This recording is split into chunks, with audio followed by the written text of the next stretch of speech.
Hi there again today. Here we are on day 231 in our journey through the Bible, Route 66. You know, it's encouraging to read through the Bible. Some things are the old stories we've heard for a lot, and others haven't really heard a lot about it. And so it's good as you read through it to be able to allow it to kind of soak in. That's what this project is for, is so you can read a little bit of the Bible.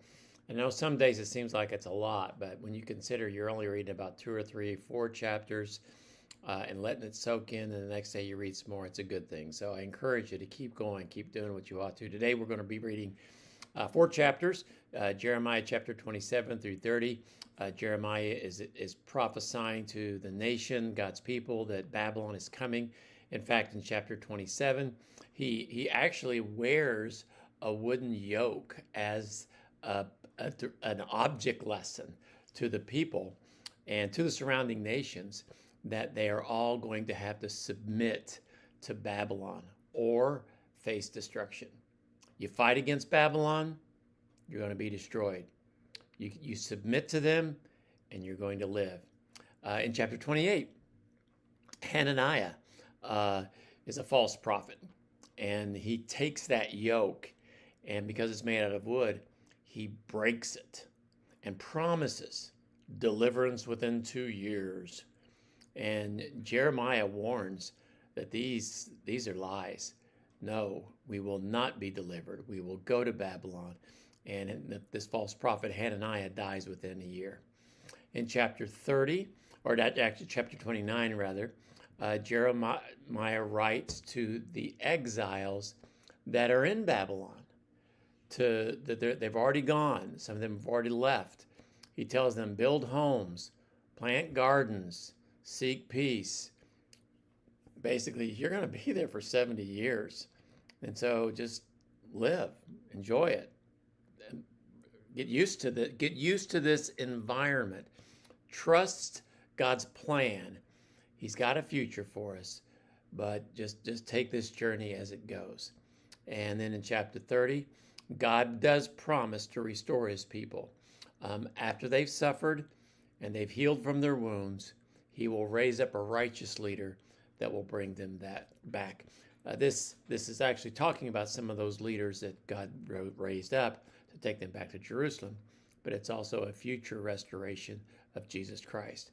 Now, some lessons from this reading I think that are good. One, sometimes God uses hardships as discipline, much like that yoke represents the struggle that they were going to have to go through. When God disciplines, it's not punishment, it's discipline. He allows things to happen in our life when we pull away from him.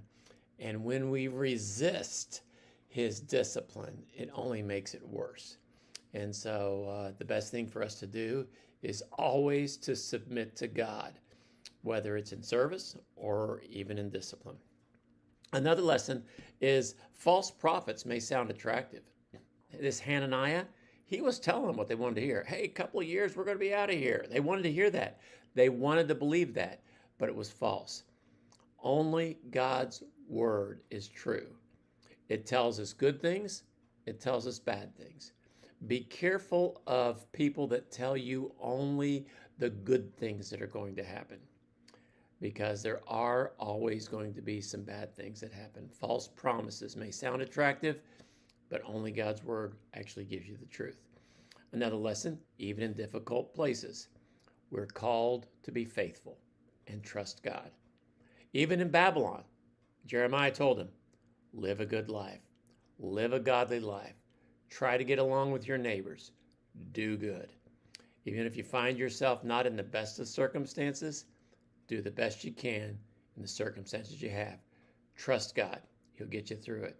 And actually, that's what another lesson is. God's discipline is never the end.